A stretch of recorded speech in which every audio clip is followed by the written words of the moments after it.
आजादी की लड़ाई में आर्य समाज का सबसे बड़ा योगदान रहा। चाहे भगत सिंह जी हों, चाहे दूसरे योद्धाओं, सब आर्य समाज से प्रेरित थे। और जब हिंदुस्तान में चारों तरफ अंधकार था तो स्वामी दयानंद महर्षि जी ने पाखंड खंडी पताका उठा करके ज्ञान चक्षु खोलने का काम किया था। और उन ज्ञान चक्षु खोलने के बाद ही हम लोग आजादी के बारे में सोचने पर विवश हुए। हमारे समाज में शराब, धूम्रपान से दूरी इसलिए थी कि सबसे ज्यादा प्रभाव हरियाणा के बाद पश्चिम उत्तर प्रदेश में आर्य समाज का था। हम छोटे पढ़ते थे, हमारे गांव में 3 शराबी थी और अब आर्य समाज विलुप्त हो गया। बुरा मानेंगे मेरी बात। एक बार आते हैं साल में। अब तो सच्चाई आज सहदेव जी बता देंगे। मैंने तो श्रद्धेय चौधरी पृथ्वी सिंह जी को भी, बेधड़क जी को भी सुना, इनकी जवानी भी देखी है। और ये 88 साल ये कहीं नहीं हुए। जब आदमी संन्यास ले तो भूल जाते हैं कि हम तो 10 साल बड़े, मैं 69 का हुआ। अब जा इस भैया दोज को मेरे याद नहीं 68 का हुआ या 69 का हुआ। और इनकी साथ के तो ऐसा कुछ नहीं है। अभी तो बहुत ऊर्जा बाकी है इनमें। स्वामी जी, जहां तक आपने कहा, देखिए हम तो मानते हैं हमारे व्यक्तिगत जीवन में राजनीति में आकर के कुछ बुराई पैदा हुई होंगी और छात्र जीवन में आर्य समाज के संपर्क में आए तो हम शराब से, सिनेमा से, सुल्फे से, बीड़ी से, सिगरेट से दूर हुए। ये आर्य समाज की देन थी। और आर्य समाज के निष्क्रियता का कारण यह है कि मेरे गांव में 350-400 शराबी होंगे। हर गांव के बाहर से हमको सड़क पर लाइन लगती है और गांव में 3 पीछे होम डिलीवरी है। 80 का पौवा, 75 का पौवा ले ले, ये हाल हो रहा है। और हम सब आंख मीच के उसे देख रहे हैं। हमारी अगली नस्लों को बिगाड़ा जा रहा है। अब तो सूखा नशा भी चल गया। आप बंबई घूमते रहो आर्य समाज के लोगों, हमसे अपेक्षा ना करो राजनीतिक लोगों से कि हम समाज का सुधार कर देंगे। समाज का सुधार तो समाज सुधारक ही करते हैं। मुझे जो करना था मैंने कर दिया। ये आजाद हो गए। जितनी निर्वाचित संस्थाएं थी, गांव प्रधान से लेकर के जिला पंचायत तक आज आजाद है। मेरा कोई फोन आया, कभी बुलाया आपको? रोज परेशान हो गए थे, टायर घस गए थे इतने। तो हमने तो ये कहा कि हम जानते भाई, हम आपसे हैं, आप हमसे नहीं। हम आपको बड़े मान के चलेंगे, परंतु समाज के सुधारने का काम समाज सुधारक ही करता है। आर्य समाज बुराइयों से दूर है और व्यक्ति को बुराइयों से दूर करता है। संस्कृत एक विद्या है, धर्म नहीं है। सही। हमारे संविधान में धर्मांतरण की मंजूरी नहीं है, परंतु संस्कृत का ज्ञान मुस्लिम भी प्राप्त कर सकता है, हिंदू भी कर सकता है, क्रिश्चियन भी कर सकता है और ईसाई भी ज्ञान प्राप्त कर सकता है। ये बच्चे ज्ञान प्राप्त कर रहे हैं, अच्छी बात है। और मेरी आपसे प्रार्थना है, विद्यालय चलाओ और विद्यालय चलाओ जो थोड़ा रोजगार पूरक शिक्षा दे। आप मानव का निर्माण भी करो और उसके पेट का ध्यान भी करो। आप आयुर्वेदिक शिक्षा दो, गुरुकुल पद्धति में पढ़ाओ, उससे चरित्र का निर्माण होगा। और कहा यह जाता है कि अगर आपका स्वास्थ्य, अगर आपका धन चला जाए तो कुछ नहीं कहा। इफ वेल्थ इज लॉस्ट, धन खो जाए तो कुछ नहीं खोया गया। स्वास्थ्य खो जाए तो बहुत कुछ खोया गया, परंतु अगर चरित्र खोया गया तो सब कुछ खोया गया।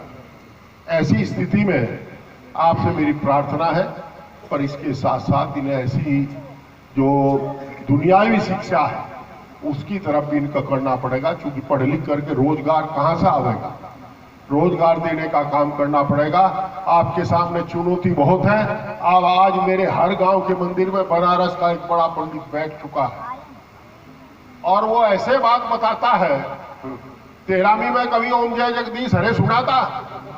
अगले का मौत हो रही वो जगदीश हरे बता रहा। अब है तो यही सूख रहे, जगदीश कहां था हरा होगा। तो ये स्थिति है। मेरी आपसे प्रार्थना है कि आर्य समाज को बढ़ाने और बनाने का काम करो। निश्चित रूप से आर्य समाज के संपर्क में जो आए हैं उनका जिंदगी सुधरगी और ये समाज की बुराइयों को दूर करता है। धर्म कोई हमें आपस में लड़ना नहीं सिखाता। सनातनी में भी यही कहते हैं, दूसरे लोग भी ये कहते हैं, पर जो मैं जानता हूं आर्य समाज आडंबर से दूर चरित्र निर्माण की बात करता है।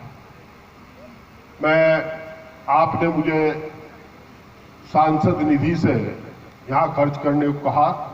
रेडियो झूठी स्थान तो वो स्टेशन बंद हो चुका है। एक मेंबर पार्लियामेंट को 5 करोड़ रुपए साल की ग्रांट मिलती है। 10 ब्लॉक है, 10 कस्बे हैं। 18% जीएसटी ले लेती है केंद्र सरकार, 2% ले लेते हैं केंद्र सरकार रख रखाव का। जहां पैसों की रखवाली कर रहे हो 10 लाख रुपए में चले जा, 4 करोड़ बचे। आपके जानसठ ब्लॉक का 20 लाख बैठे। अगर 20 जगह बांटे मेरी तरफ से, चाहे सारे गांवों में लगा लो, चाहे एक जगह लगा लो। मैं अपने गांव, हमारा तो गांव भी बिजनौर में पड़े भाई, हम तो बिजनौर में, हमारे तो गांव में भी नहीं लगता पैसा। जहां चाहो जहां लगा लो, पर आप पे इस भूमि का स्वामित्व है? नहीं, मैं पूछ रहा, भूमि का स्वामित्व है तो ग्रांट का पैसा आपके यहां लग सकता है। अरे भाजपा के सारे बिन चलता मैं।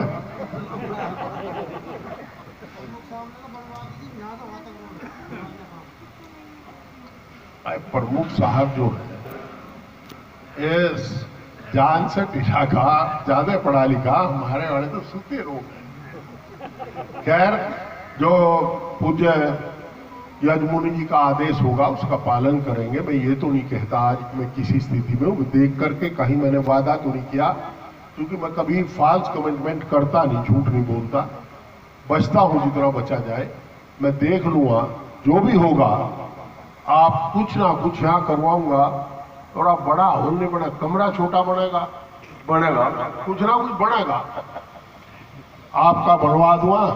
और भी कुछ नहीं, सौर लाइट तो भिजवा दूंगा, सौर ऊर्जा लगवा दूं, जो सब है। अच्छा चलो, खैर करेंगे कुछ ना कुछ, जो भी आदेश होगा देखते हैं क्या हो सकता है। अच्छा, मुझे आप ये बता रहे हो, पीछे हुए आदमी से पूछो तेरा क्या बिगड़ गया। ये हमारे राजनीतिक गुरु थे, ये मुझे छोड़ करके चले गए। मुझे तो बड़ा पछतावा है अपने आप से कि हमसे क्या गलती हुई कि हमें छोड़ के चले गए। इतना बड़ा नुकसान आर्य समाज ने मेरा कर दिया। परंतु सहदेव जी, मैं बर्दाश्त इसलिए करता हूं कि जब मैं पढ़ता था, हमारे गांव में ब्रह्मचारी श्रुति कांत जी ने आश्रम खोला था। हमने अपने हाथ से नींव खोदी थी। उसने हमें बहुत कुछ दिया और छात्र राजनीति में रहते हुए भी हमें बुराइयों से दूर रखा। इसलिए आर्य समाज की ऋणी है और आर्य समाज ने हमसे बहुत कुछ खोसा, हमारे गुरु जी खोस लिए, इसलिए थोड़ा कोफ्त होता है। तोमर साहब खोसे नहीं खोसे इन्होंने, सही जगह है। चलो, फिर भी आपके आदेश का पालन करेंगे। मैं आपसे बात करके जो विध समान होगा, क्योंकि पैसा मेरा नहीं है, जनता की धरोहर है, जनता की अमानत, उसके मालिक भी क्षेत्र की जनता है, किसी के साथ अन्याय ना हो, इस तरह कर लेंगे। आपकी अपेक्षाएं भी पूर्ण हो जाए और किसी का नुकसान भी ना हो। बहुत बहुत पुनः मुझे आपने बुलाया, इसके लिए आभार। मेरी परिस्थिति को आप जानते ही हो, मुझे जाना भी है, और यह प्रार्थना कि आपका आशीर्वाद, आपका स्नेह सदा मुझे मिलता रहे। और आर्य समाज के जितने हमारे लोग हैं, अब तो सहदेव जी भी नहीं आते, इनके भजन हुआ करते थे हर गांव में। हाँ, आते इसलिए नहीं, बुलाते नहीं लोग, यही है। ऐसा नहीं, बहुत सुनते हैं लोग, फोन पर भी सुनते हैं प्रमुख साहब। और फिर मेरे को क्यों कहो, मैं नहीं कहने, और मैं नहीं कहने को हो रहा था, मगा बनवाओ तो इसको पढ़ा कौन पुस्तकालय में। चलो बहुत बहुत धन्यवाद, आभार और विनम्र अनुरोध कि आर्य समाज की पताका फैलती रहे और समाज की बुराइयों को आर्य समाज दूर करता रहे। आर्य समाज से प्रेरणा लेकर के वो लोग नशाखोरी से बचे जो आज की सबसे बड़ी समस्या है। बहुत बहुत धन्यवाद। ओम। बहनों और भाइयों, आदरणीय मलिक साहब ने अपनी बात आपके सामने रखी और एक भजन सुन के जाएंगे मलिक साहब। दादा बेधड़क का पुराना भजन है और आपके ऊपर ही लिखा गया, ये समझ के चलो। हाँ, वो भी सुना दूंगा जी। ओम ओम। बंधुओं, मलिक साहब ने अपनी सारी स्थिति एक सांसद के रूप में सारी स्थिति आपके सम्मुख रखी और स्वामी जी की जो अपेक्षा है, यानी जो प्रोजेक्ट है कम्युनिटी हॉल का, वो तो लगभग इतना बड़ा है कि अगर ये सारी निधि लगावें तब जा करके वो बन सकता है। कम्युनिटी हॉल के साथ साथ उसके इनका प्रोजेक्ट ऐसा भी है जो साउंड प्रूफ उसे बना करके यहाँ से जितने भी प्रवचन हो, जो आजकल सोशल मीडिया पे सब देख रहे हैं, संचार माध्यम बदल गए, उस माध्यम से हमारे पास CSR का भी फंड आता है।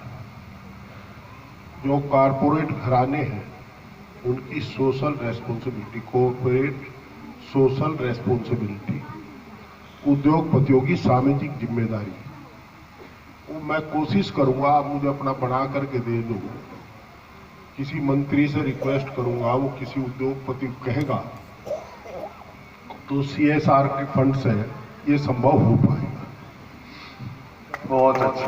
मलिक साहब ने अपने आप ही वो बात कही थी जो मैं कहने जा रहा था कि भाई आपकी निधि से जो लग सकता है वो लग सकता है, वरना तो बहुत सारे साधन है जिसमें करते हैं ना कि जोर लगा के हिंसा, उन्होंने बता ही दिया। ये देखते रहना मलिक साहब, यहाँ तो आपकी सिफारिश हुआ करेंगी एडमिशन के लिए। ये हाँ,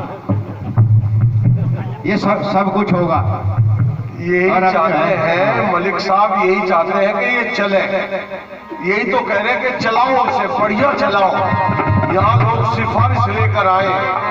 देखो, दुनिया में शाम की कोई पूजा नहीं करता, काम की पूजा होती है दुनिया में। और जो काम की पूजा होती है, जो काम करते हैं, जो कर्मठ है, उन्हीं की पूजा होती है संसार में। दादा बेधड़क का एक पुराना भजन सुनाता हूँ। इस भजन को सुनकर आदरणीय मलिक साहब जाना भी चाहते हैं, तो इसलिए छोटा सा भजन आपके सामने रखता हूँ। अब से 90 साल पहले ये भजन लिखा था चौधरी प्रताप सिंह